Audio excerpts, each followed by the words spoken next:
My name's Josh. I'm a member of the Church of Jesus Christ of Latter-day Saints, and I've recently been through a divorce. Welcome back to my channel. Today, I'd like to talk a little bit about a lesson that I learned before the divorce started, but it played into some of the troubles that my ex-wife and I had prior to that. A little bit of history, but before I go into that history, I need to make something very clear here. What I have to say is in no way an indictment on my ex-wife. This is my experience from my lens, and if she were to tell the story, she would probably have a very different view, and I want to acknowledge that. But in the end, it's my life, and I have to explain it the way I see it and saw it, and then how I was able to deal with resentment, and then me owning that resentment and taking ownership of it. And then really control. So, my ex-wife and I got married. We went through our honeymoon phase like everyone.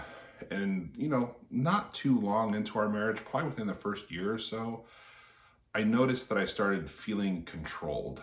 I started complaining that I felt like I was losing myself. I'm not going to get into too many details of it, but I really started feeling like I was being controlled. And I let myself kind of go down that path because I thought, well, happy wife, happy life. And I thought, we have to make sacrifices to make our marriage work. And so that slowly chipped away at me. Fast forward several years later, and again, I was where I really noticed it was my eating habits had really become poor, really bad.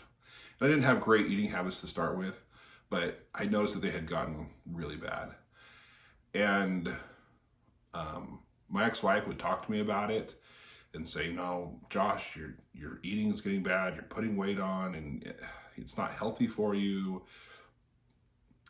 But I remember wondering, I can see it, but I don't know why it is. I don't know why, the thought of eating healthy is kind of just a major turnoff to me for some reason.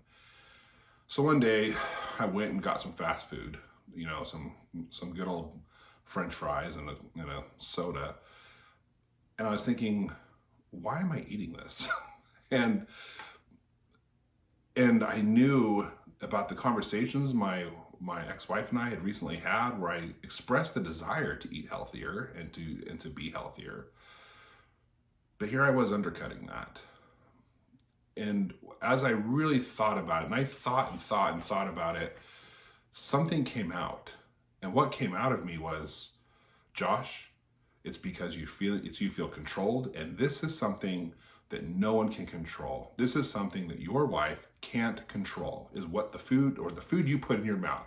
That is your decision, and you're gonna make it so you eat what you want to eat. When that came up, I was kind of shocked, to be honest with you. It kind of caught me off guard, but I thought, oh, well, I need to work on that, And so my way of working on that was ultimately to kind of suppress it. And so fast forward a couple years from there, and I had realized we were having some troubles in our marriage, and I was starting to feel that way again. And I could feel, at this point I'm going to counseling, and I can feel this sense of resentment building within me. So I knew this resentment was a problem. It was something that I had to deal with. And so I started speaking to my counselor about it, figuring out why, and ultimately I came to that conclusion, right? I was feeling controlled. So I started really thinking deeply about that. And I really started thinking, well, if I own my own feelings, if I own my own thought processes, if I own me, if I am an autonomous person, what ownership do I have in this? I really thought long and hard about that. I mean, I really, really struggled with this question. What's my ownership of this? I came to a couple of conclusions. One, I hadn't been forced. I felt controlled, but my wife had never held a gun to my head, never done anything to force me to do anything. So if that was the case, then it was choices that I had made. For whatever reason, I had made choices. And so then I came to the conclusion that I made a lot of choices out of fear and out of a misguided sense of a peaceful home is the greatest thing ever, and I need to sacrifice everything for that, even if that meant sacrificing my own integrity. So that was kind of an aha moment, because I realized my wife was never controlling me. I was controlling me. And I was not owning my own decisions. I was not owning my own thought processes. I was not owning the emotions that I was feeling. And because of that, I was out of kind of like an internal alignment. I wasn't being true to myself. I wasn't living in integrity. So of course I wasn't happy.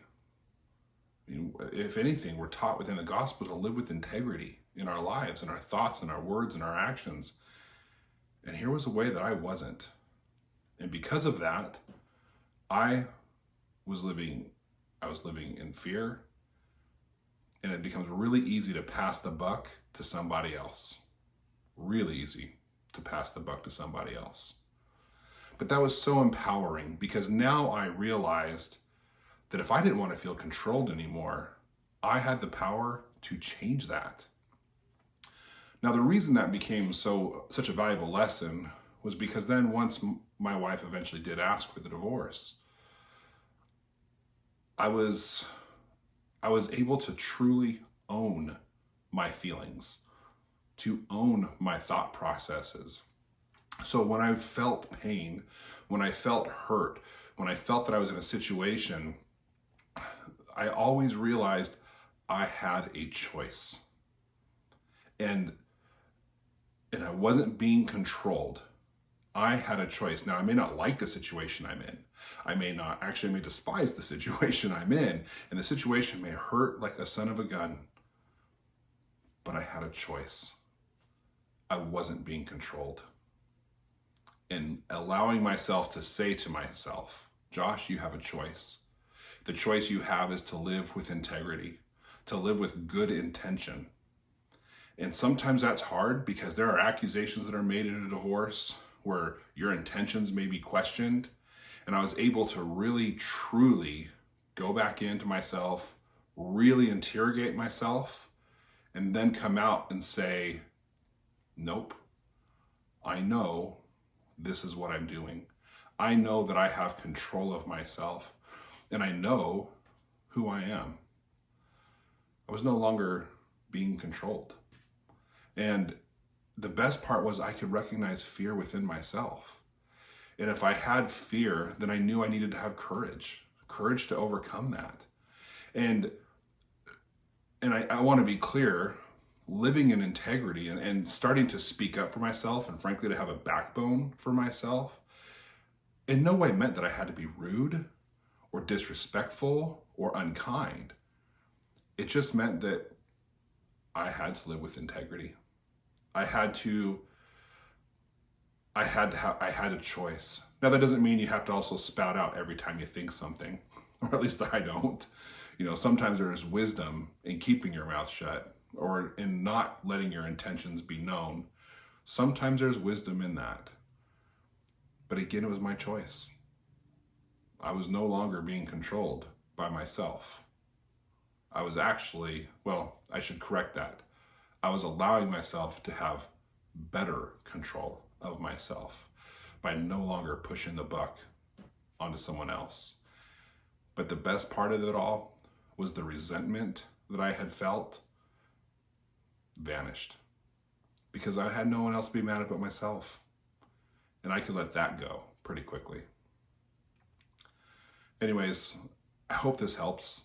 I know this was one of the more powerful lessons that I learned in my process. Again, I'm a member of the Church of Jesus Christ of Latter-day Saints. Although I am a member of the church, this video is not sponsored or affiliated with the church. My thoughts are my own. I'm not a therapist or a counselor. I've just been through a divorce and I've learned a few lessons, and hopefully they'll help. Thank you.